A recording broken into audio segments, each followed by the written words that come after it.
beautiful Sunday in January. Today we're going to be doing some mid-season trap cleanup and reboiling and dyeing. Just getting our gear ready to go for the rest of the season. Try to do this mid-year every year, try to do the beginning of the year. This year's been pretty slow. As you can see, I haven't used this pot before. It's a new pot for me, so we'll be adding the dye here a little bit. Water's heating up. Right now I've got my pan covers in there while the water heats up, just doing a little simple clean on them that I like to do. Some people will say that's overkill, but you never know when you got a smart coyote that's going to come in, and even down to your pan cover might be the difference on a good set. So I will show you some more here in a little bit as we add dye and get our water up and keep on moving. So here you go. Here's the Logwood trap dye that we're going to use. This is Logwood trap dye. Will dye 1 to 2 dozen large traps or 2 to 3 dozen smaller traps. It talks about caring for new traps, and then it says let traps simmer in hot water just below the boiling point for about an hour. So I usually boil my traps for about 45 minutes to an hour. You'll see here I've also got some of my gear to start with, a couple of sifters, trowels, my digging and dirt hole tool.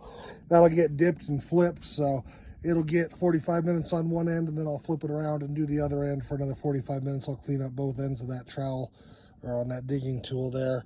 So the water's getting hot to the touch. You can see the steam starting to roll off of it there. I'll pull those pan covers pretty soon, and we will get ready to add our dye. I like to let the dye almost kind of like a boil to get a froth on top that we'll see, and I'll discuss that in the next little clip here. And I've added my dye in, and I've got it just about to the temperature that I want. You can see the froth that I was talking about has built up here on top. So this is one of those things I'm not even sure why I do it, but my dad did it, and I watched him do this for over 20 some odd years.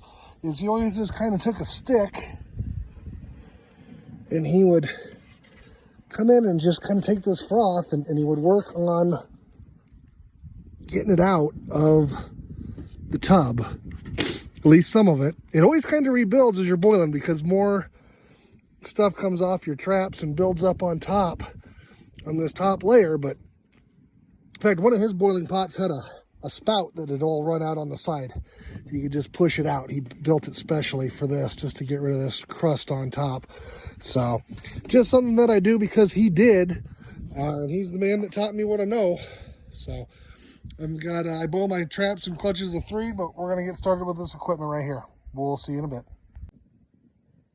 Our hour is about up here on our gear, so I'm going to do the same thing I did last time. I'm going to take a stick and work on getting rid of some of this grime on top. You can see how that film layer built back up on top. So I'm going to remove some of that before I pull everything out. That way it doesn't stick to my traps and my gear as they come out. Everything will be nice and clean, and we'll get it hung up to dry out, and then we'll put some more in. Well, there we go, folks. The work is done here on our first load. Gear is nice and dyed and ready to go. And round 2 is cooking over there. You can see my steak heads are in the pot. I know some people don't boil their steaks, but for coyotes out here in the West, I don't think it hurts to boil your steak heads. Obviously, I don't boil both ends, but